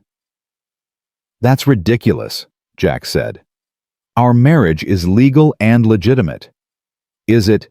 You got married this morning. No courtship, no engagement, just boom married. Looks mighty suspicious to a judge. Then let Pierce take it to court. He'll lose." Wade's smile was cruel. "Maybe. But in the meantime, the territorial marshal has some questions. We're here to escort you both to town." "Like hell." "Wasn't a request, Reeves." Wade's hand moved to his gun. "You can come peaceful or in chains. Your choice." Clara stepped forward. "If we go with you, what about the children?" "They stay here. We're not monsters." "You're something worse," Joe said from the doorway, her rifle aimed steady. "You're cowards who hide behind a rich man's money." Wade's eyes narrowed. "Stay out of this, Joe." "Can't do that. These are my people. Your people are about to spend the night in jail while the marshal sorts this mess out. Unless you want to join them." Joe looked at Jack. He gave a tiny shake of his head. "Fine," Jack said. "We'll go. But the children stay untouched. You give me your word, Wade." "You got it." "Your word means nothing," Clara said. "How do we know you won't come back for them?" Wade's face reddened. "I may work for Pierce, but I ain't a child killer. They'll be safe." Jack turned to Joe. "Don't let them out of your sight. If anything happens, I know what to do." Joe's grip tightened on her rifle. "I'll protect them with my life." Emma appeared in the doorway, Sam clutching her skirt. "Pa, what's happening?" "I have to go to town for a bit. You mind Joe, you hear? Pa no." "Emma." Jack's voice was firm but gentle. "This is important. I need you to be brave." The girl's chin trembled, but she nodded. Sam broke free and ran to Jack, wrapping his arms around his father's waist. "Don't leave us again." Jack knelt, holding his son tight. "I'm coming back. I promise." "Mama promised too." The words broke something in Jack's expression. "I'm not, Mama. I'm not leaving you. This is just overnight, maybe less." "Time's up," Wade said. "Let's go." Jack kissed Sam's head, touched Emma's cheek, then mounted his horse. Clara climbed onto the wagon they'd brought, her hands bound in front of her. "Is this necessary?" she asked. "Mr. Pierce's orders. Can't have you running." As they rode away, Clara looked back at the ranch. Emma stood frozen on the porch, Sam beside her, both children watching their father leave again. Joe's rifle was still raised, a silent promise of protection. The ride to town took 2 hours. Wade's men were silent professional, which somehow made it worse. This wasn't random violence. This was calculated legal maneuvering. The Red River Crossing Jail was a small stone building behind the marshal's office. Marshal Tucker Wade's uncle, Clara, realized with sinking dread, was waiting. "Jack Reeves. Clara Reeves." The marshal's voice was flat. "You're being held pending investigation into marriage fraud." "On whose authority?" Jack demanded. "Territorial court. Judge will be here in 3 days to hear the case." 3 days? You can't hold us that long without charges. I can hold you for a week if I want. You'll get your hearing. Till then, you're guests of Red River Crossing." They were separated immediately. Jack was put in one cell, Clara in another on the opposite side of the building. She couldn't even see him. The cell was small, dark, and smelled of old sweat and despair. A cot with a thin blanket, a bucket in the corner, nothing else. Clara sat on the cot and tried not to panic. 3 days. Emma and Sam would be terrified. The ranch work would pile up. and Pierce would have time to plan his next move. Night fell. The jail was silent, except for occasional footsteps in the marshal's office. Clara was drifting into uneasy sleep when she heard a voice low and urgent. "Clara, you awake?" Jack, from his cell across the building. "I'm here," she called back softly. "You holding up?" "As well as can be expected. You." "I've been in worse places." A pause. "I'm sorry you're in this because of me." "I'm in this because of Pierce. Don't take his blame." Silence. Then, "What I said earlier, about not loving you. Emma's right, that was cruel." Clara's heart hammered. It was honest. It was a lie. The words hung in the darkness between them. "Jack, I know this marriage was supposed to be practical, legal protection, nothing more. But somewhere along the way, it stopped being just paperwork." His voice was rough. "You made my children smile again. You stood up to armed men. You learned to shoot in a week and face down the whole town without flinching. How am I supposed to not fall for that?" Clara couldn't breathe. "You said you'd never love again." "I said a lot of things. I was wrong about most of them. Jack, we barely know each other. I know you're brave and stubborn, and you'd fight a wildfire with your bare hands if it threatened someone you cared about. I know you sing to Sam when you think nobody's listening. I know you let Emma win arguments sometimes just to build her confidence. I know you're terrified of spiders, but you'll catch them instead of killing them." Tears streamed down Clara's face. "That's not enough to build a life on." "No, but it's a start. We're in jail, Jack, accused of fraud. Your children are home alone with only Joe to protect them. This is the worst possible time for confessions. It's the only time. If Pierce wins, if the judge rules against us, I might not get another chance." His voice dropped to almost a whisper. "So I need you to know. This stopped being fake the moment you stepped between me and Wade's gun. Maybe before that. I don't know when it happened, only that it did." Clara pressed her hands to her face. "I can't do this right now. I can't fall apart when we need to survive." "Then survive with me. Not just beside me, but with me. Partners. For real." "I don't know how." "Neither do I. But we'll figure it out." A door slammed. Footsteps approached. "Shut up in there!" the marshal barked. "No talking between prisoners." Silence fell again. But Clara's heart was racing, her mind spinning. Jack loved her, or thought he did, or wanted to. And she, God help her, she wanted to believe him. Morning brought unexpected visitors. The door to Clara's cell opened, and Eleanor Pierce stepped in. "Mrs. Reeves," she said quietly, "we need to talk." Clara stood confused. "Why are you here?" "Because I'm the reason you're in this mess, and I need to make it right." Eleanor glanced at the marshal's office. "My father doesn't know I'm here. If he finds out, he'll lock me up too." "Then why come?"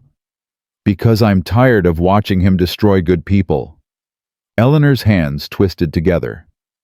"The marriage fraud charges are based on a letter I wrote. Father dictated it, said it was just documenting facts.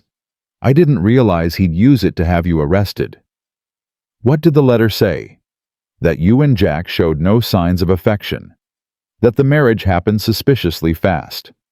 That it appeared to be a legal maneuver rather than genuine union." Eleanor's eyes filled with tears. "I wrote exactly what he told me. I didn't think I didn't know that he'd use it against us." "I'm so sorry." Clara studied the younger woman.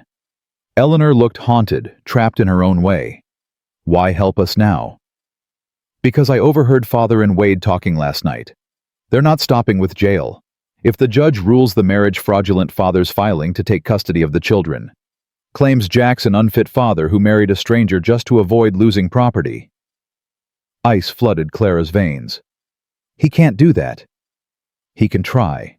And with his money and influence, he might succeed." Eleanor stepped closer. "But I can stop him. I can testify that I wrote that letter under duress, that Father manipulated me. It won't clear you completely, but it'll damage his case enough to create doubt. Your father will disown you. I know. You'll lose everything. I don't care.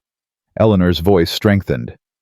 I'm engaged to a man I don't love because father arranged it for business reasons. I've watched him bully and threaten and destroy for years. I'm done being part of it. Clara's throat tightened. Thank you. Don't thank me yet. We still have to convince the judge. Eleanor glanced toward the door. I have to go before father notices I'm gone. The hearing is tomorrow at noon. I'll be there. After she left, Clara called across to Jack's cell. Did you hear that? Every word. Pierce is going for the children. We can't let that happen. We won't. Jack's voice was hard as iron. No judge is giving my children to that snake. But as the hours crawled by, Clara's fear grew. Pierce had money, power, influence. What did they have? A hastily arranged marriage and the testimony of his rebellious daughter. It might not be enough. The next day they were escorted to the courthouse in chains. The building was packed. Apparently the whole town wanted to witness the spectacle. Pierce sat in the front row looking confident. Wade stood behind him smirking. The judge was a stern-faced man named Blackwood, brought in from Austin specifically for this case. We're here to examine the legitimacy of the marriage between Jackson Reeves and Clara Thornton Reeves, Blackwood announced. Mr. Pierce has filed charges of fraud. Mr. and Mrs. Reeves, how do you plead? Not guilty, Jack said firmly. The prosecutor, a slick lawyer Pierce had brought from Dallas, stood. Your Honor, I'll prove this marriage was contracted solely for legal purposes, with no genuine intent to form a marital union. The evidence is damning. They met and married the same day, showed no public affection, maintained separate quarters, and explicitly stated the arrangement was for the benefit of the children and property protection. That doesn't prove fraud, Jack's court-appointed lawyer argued weakly. It proves intent. Intent is everything in fraud cases. The prosecutor called witnesses. Wade testified about hearing Jack say the marriage was just paperwork. The preacher's wife testified about the town meeting where propriety was questioned. Even the hotel clerk testified that Jack had never bought flowers or gifts typical of a courting man. Each testimony was a nail in their coffin. Then Eleanor Pierce was called to the stand. The courtroom buzzed. Pierce's face went red, then white. State your name for the record, the judge said. Eleanor Margaret Pierce. And your relationship to the plaintiff. He's my father. Thornton Pierce stood. Your Honor, I object. Sit down, Mr. Pierce. Your daughter has the right to testify. Blackwood turned to Eleanor. Proceed. Eleanor's voice shook but didn't break. I wrote a letter describing the Reeves marriage as suspicious. My father used that letter as evidence of fraud, but I wrote it under duress. Father dictated every word, told me exactly what to say. I didn't observe any of it firsthand. That's a lie, Pierce shouted. The judge's gavel cracked down. Mr. Pierce, one more outburst and I'll have you removed. Eleanor continued. I've watched my father manipulate legal proceedings for years. He doesn't care about marriage fraud. He cares about getting Jack Reeves's land for the railroad. This entire case is manufactured to force a sale. The prosecutor jumped up. Your Honor, this is speculation. It's the truth, Eleanor said, and I can prove it. Father has maps in his study showing the proposed railroad route. It goes directly through the Reeves ranch. He's been buying up surrounding land for months, but Jack won't sell. So Father decided to destroy him instead. The courtroom erupted. Pierce was on his feet shouting. Wade looked panicked. The prosecutor was demanding Eleanor be held in contempt. Judge Blackwood's gavel rang out repeatedly. Order, I will have order. When the room quieted, Blackwood looked at Eleanor with something like respect. Young lady, do you understand the implications of this testimony? Yes, sir. I'm accusing my father of conspiracy and fraud. And you stand by it? I do. Pierce's voice was deadly quiet. You're no daughter of mine? Eleanor's chin lifted. Good. I'd rather be disowned than complicit. The judge called a recess. Clara and Jack were led to a small room to wait. The moment the door closed, Clara turned to Jack. Eleanor just sacrificed everything for us. I know. If we lose, it was for nothing. We're not losing. Jack's hands found hers despite the chains. Not the children, not the ranch, not us. Jack, I meant what I said last night. All of it. Whether this marriage started fake or not, it's real now. At least for me. Clara's eyes burned. For me too. The confession slipped out before she could stop it. But it was true. Somewhere between shooting at intruders and defending his children in town meetings, she'd fallen for Jack Reeves. He pulled her close, chains and all, and kissed her like a man who'd been drowning and finally found air. When they broke apart, Clara whispered, "We're going to win this." How do you know? Because we have something Pierce doesn't. Something real worth fighting for. The door opened. They were led back to the courtroom.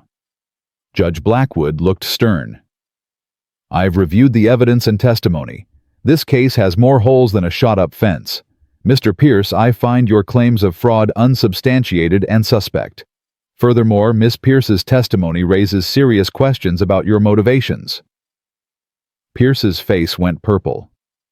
As for the Reeves marriage, Blackwood continued, unusual timing doesn't constitute fraud. Marriages have been contracted for practical reasons since time immemorial. What matters is intent to honor the commitment. Mrs. Reeves, do you intend to honor your marriage vows? I do, Your Honor. Mr. Reeves, absolutely. Then this court finds no evidence of fraud. The marriage stands. Charges dismissed. The gavel fell. Clara's knees went weak. Jack caught her holding her upright as relief crashed over them both. Pierce was already storming out, Wade following. Eleanor stood alone, looking terrified and free simultaneously. Clara went to her. Thank you for everything. I'm unemployed and disowned now, Eleanor said with a shaky laugh. So if you know anyone hiring... We do, Jack said. Twin Oak Ranch always needs help, if you're willing to work. Eleanor's eyes filled with tears. I'd like that very much. They rode home as the sun set, painting the prairie in shades of gold and crimson. Eleanor sat between them, quiet but peaceful. The marshal had removed their chains with muttered apologies. When Twin Oak came into view, Emma and Sam were standing in the yard waiting. The moment the wagon stopped, both children ran. Pa! Emma crashed into Jack's arms. You came back. I promised, didn't I?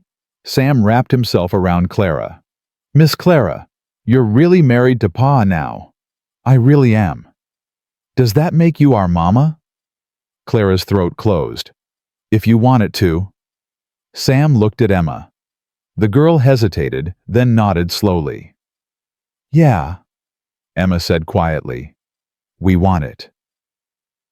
That night, after Eleanor was settled in the guest room and the children were asleep, Clara found Jack on the porch. Hell of a week, he said. Hell of a month. He pulled her close, his arms solid around her. I know this marriage started as protection, but I'd like it to become something more, if you're willing. What are you asking, Jack? I'm asking if you'd consider moving into my room, being my wife for real, not just on paper. Clara's heart hammered. That's a big step. I know, and there's no rush. But I want you to know this isn't convenience anymore. This is choice. I'm choosing you, Clara. Every day, I'm choosing you. She turned in his arms, looking up at him. I'm choosing you too. He kissed her, then slow and deep and full of promise. And when he lifted her into his arms and carried her inside, Clara didn't protest. This was real now. Her marriage, her family, her home, and she'd fight to keep it. Tomorrow would bring new challenges. Pierce wasn't finished. The railroad was still coming, and Eleanor needed protection from her father's wrath. But tonight, Clara Reeves was exactly where she belonged, in her husband's arms in their home, with their children sleeping safe down the hall. She'd survived everything life threw at her. And she'd keep surviving, keep fighting, keep loving. Because that's what you did for family. And this was hers. Clara woke to the smell of smoke. Not the friendly scent of the morning cook fire, but something sharper, more dangerous. She was out of bed before her mind fully caught up, her bare feet hitting the cold floor. Jack was already at the window, his body tense. The barn. Clara's heart stopped. Orange flames licked at the barn's eastern wall, small now but growing. "Get the children to the root cellar," Jack said, already moving. "Now." "Jack." "Now, Clara." She ran down the hall, throwing open Emma's door. "Emma, wake up! Fire! Get Sam and go to the root cellar." Emma was up instantly, sleep vanishing. "Where's Pa?" "Fighting the fire. Go! Don't come out until we tell you it's safe." The girl grabbed her brother and fled. Clara heard the cellar door slam just as she reached the porch. Jack, Joe, and Eleanor were already working the pump, filling buckets in a desperate chain. The horses were screaming in the barn. "The animals!" Clara shouted. "I'll get them!" Eleanor called back, already running. "Eleanor, no!" But the girl was gone, disappearing into the smoke. Clara joined the bucket line, her arms burning as she hauled water. The fire was spreading faster than they could fight it, flames climbing the dry timber like hungry demons. Then Eleanor emerged, leading 2 panicked horses, her face streaked with soot. She went back in. "Eleanor!" Clara screamed. A crash inside, the sound of wood splintering. Eleanor stumbled out, dragging a 3rd horse, just as part of the roof collapsed behind her. She fell hard, coughing violently. Clara ran to her, pulling her clear. "Are you hurt?" "3 more horses," Eleanor gasped. "Inside. The roof's coming down. You can't—" But Jack was already moving a wet blanket over his head, plunging into the inferno. Time stopped. Clara counted heartbeats, each one an eternity. Then Jack burst out with 2 horses, their coats singed. He shoved them toward the corral and turned back. "Jack, no!" Clara grabbed his arm. "The barn's lost. Don't die for 1 horse." "That's Thunder. He saved my life during a stampede. I'm not leaving him." He pulled free and dove back into the flames. Clara's hands clenched into fists. She couldn't breathe, couldn't think, could only watch smoke pour from every opening. The barn groaned. The remaining roof timbers sagged. "Jack!" she screamed. "Jack, get out!" Thunder burst through the door, riderless, wild-eyed. Then Jack right behind him, his shirt on fire. Joe tackled him, rolling him in the dirt, smothering the flames. The barn's roof collapsed with a roar that shook the ground. Sparks shot into the night sky like hellish stars. Jack lay on his back, gasping. His hands were blistered, his face burned red. "You idiot!" Clara sobbed, falling to her knees beside him. "You could have died." "But I didn't." He tried to smile and winced. "Thunder's safe." "Your hands. I'll heal." He struggled to sit up. The house. Safe. The fire didn't spread. The children. In the cellar.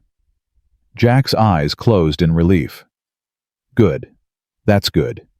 Joe appeared with her medical kit. "Let me see those hands."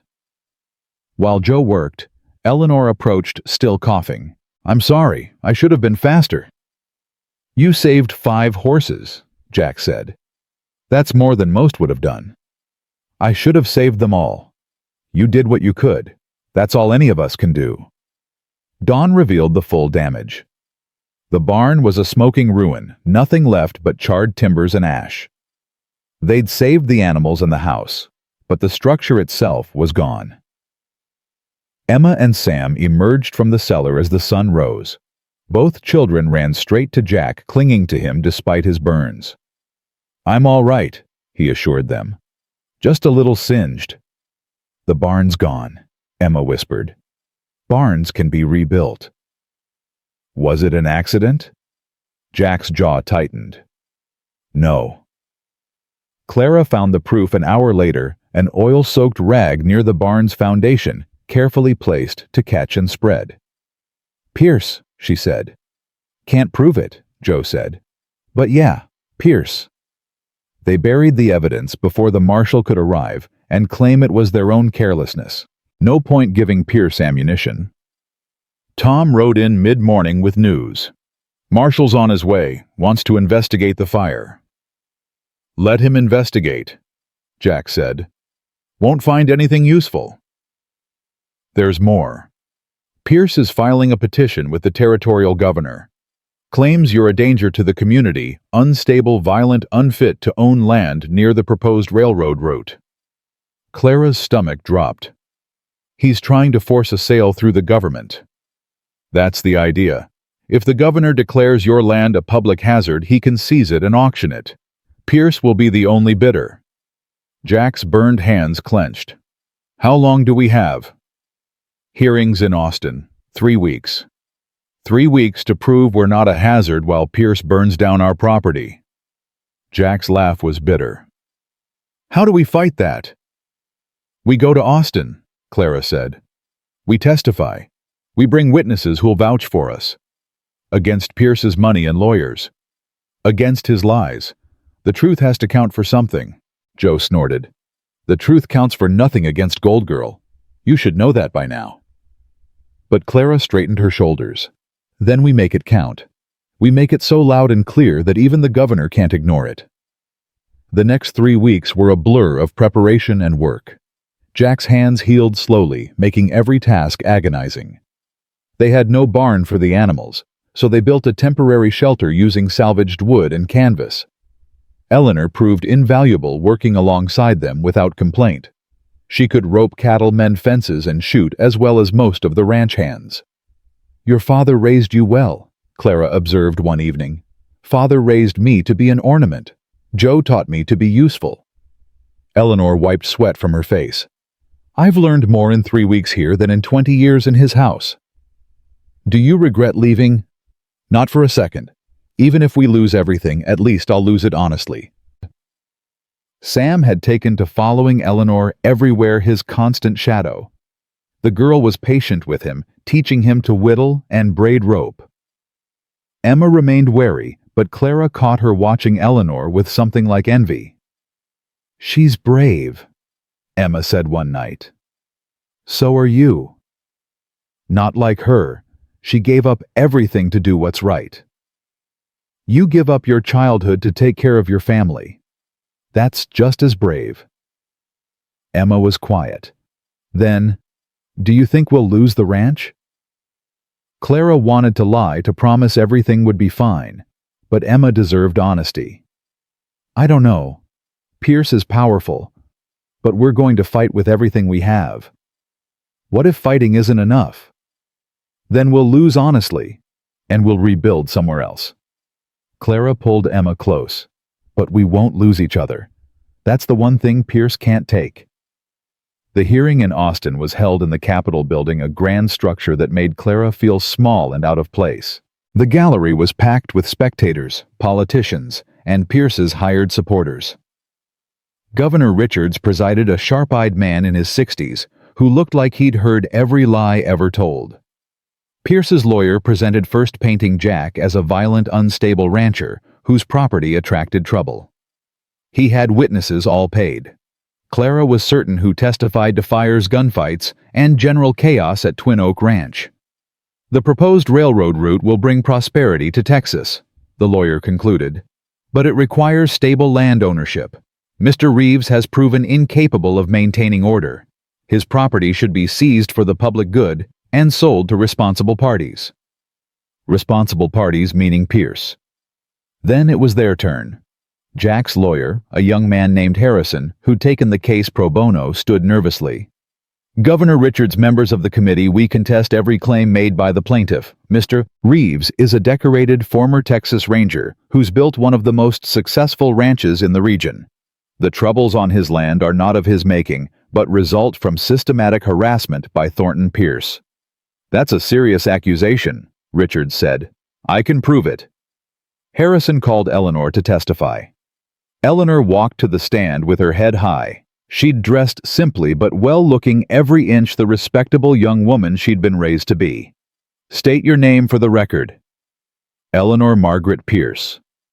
A murmur ran through the crowd. Thornton Pierce's face went red. "Miss Pierce, what is your relationship to the plaintiff?" "He's my father." "And yet you're testifying against him." "I'm testifying for the truth." Eleanor's voice was steady. "My father has spent years trying to force Jack Reeves to sell his land. When Mr. Reeves refused, father resorted to intimidation, property destruction, and false legal claims. The barn fire was arson. I can prove it." She produced letters from Pierce's files, correspondence with Wade Tucker discussing plans to encourage Jack to sell, instructions to create incidents that would make the ranch look dangerous. Pierce was on his feet. "Those are private documents that show conspiracy and fraud," Eleanor said. "I took them from Father's study before I left. I knew he'd deny everything, so I needed proof." Richards examined the letters, his expression darkening. "Mr. Pierce, these appear to be in your handwriting. They're taken out of context. They explicitly discuss burning property and falsifying reports. What context makes that acceptable?" Pierce had no answer. Harrison called more witnesses. Reverend Matthews testified to the community meeting, explaining how it had been manipulated by Pierce. Townspeople spoke about Wade Tucker's harassment. Even the hotel clerk admitted he'd been paid to testify against Jack. The evidence mounted until even Pierce's expensive lawyers looked nervous. Then Harrison called Clara. "Mrs. Reeves, you married Jack Reeves under unusual circumstances. Can you explain why?" Clara took a breath. "I married him for protection initially, but it became real. He's a good man trying to protect his children and his land from a man who wants to destroy him for profit." "You're aware you could lose everything if this hearing goes against you?" "Yes." "And yet you're here fighting." "Of course. You don't abandon family when things get hard. You fight for them. Even if you lose. Especially then." Clara looked at Pierce directly. "Mr. Pierce thinks he can buy anything, land people justice. But he can't buy integrity, he can't buy love, and he can't buy the bond that holds a family together. We'll fight him until there's nothing left to fight with. And then we'll start over and build again, because that's what real strength is, not money or power, but the refusal to break." The gallery erupted in applause. Richards's gavel cracked down, but he was smiling. "Mrs. Reeves, you may step down." The decision took 2 hours. Clara and Jack waited in an antechamber holding hands despite the sweat. "Whatever happens," Jack said, "I want you to know marrying you was the best decision I ever made. Even if we lose the ranch. Especially then, because I'll still have you and the children. That's what matters." Finally, they were called back. Governor Richards looked stern. "This case has revealed troubling evidence of corruption and conspiracy. Mr. Pierce, your actions are a disgrace to Texas and to the business community. I'm recommending you be investigated for fraud, arson, and attempted theft." Pierce's face went white. "As for the Reeves property," Richards continued, "I find no evidence of instability or danger warranting seizure. The petition is denied. Mr. and Mrs. Reeves, your land remains yours." They'd won. Clara couldn't breathe, couldn't think, could only feel Jack's arms around her as relief crashed over them both. Pierce was escorted out by marshals still protesting. His lawyers fled. Eleanor stood alone, tears streaming down her face. Clara went to her. "You did it. You saved us." "I just told the truth." That took more courage than anything else today. Clara hugged her tight. "Thank you for everything." The ride home took 3 days. They traveled slowly, savoring the victory, the freedom, the future stretching before them. When Twin Oak Ranch came into view, Emma and Sam were waiting in the yard with Joe. Both children ran screaming with joy. "We won!" Emma shouted. "We won!" Jack confirmed, scooping her up despite his healing hands. "The ranch is ours. Pierce is going to jail. It's over." Sam wrapped himself around Clara. "You came back. Always. I'll always come back." That night, they celebrated with Joe's best cooking and stories that would be told for years. Eleanor laughed more than Clara had ever seen, the weight of her father's shadow finally lifting. Later, when the children were asleep, Clara found Jack checking the horses. "Thunder's doing well," he said, stroking the big stallion's neck. "You saved him." "We saved each other." Jack turned to face her. "About that barn. We need to rebuild." "I know. I was thinking bigger this time. Room to expand. Maybe take on a few more horses, start breeding." Clara smiled. "Planning for the future. Planning for our future." He pulled her close. "I talked to Harrison. He said Eleanor needs work, suggested she could study law with him in Austin. Become a legal clerk." "Would she want that?" "I asked her tonight. She cried." Jack's expression softened. Apparently, being the first female law clerk in Texas appeals to her. "She'd be brilliant at it."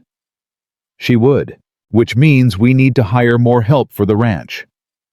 Already planning to spend money we don't have. Planning to build an empire." Jack kissed her forehead. "With you beside me, I can do anything." Clara's throat tightened. "Jack Reeves, are you getting sentimental?" "Maybe. Is that a problem?" "Not even a little." They stood together in the starlight, listening to the horses breathe and the wind whisper across the prairie. 3 months later, Clara woke to different news, the kind delivered by her own body, by mornings spent sick and afternoons spent exhausted.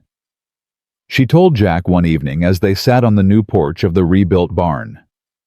"I'm pregnant." His eyes went wide. "You're sure?"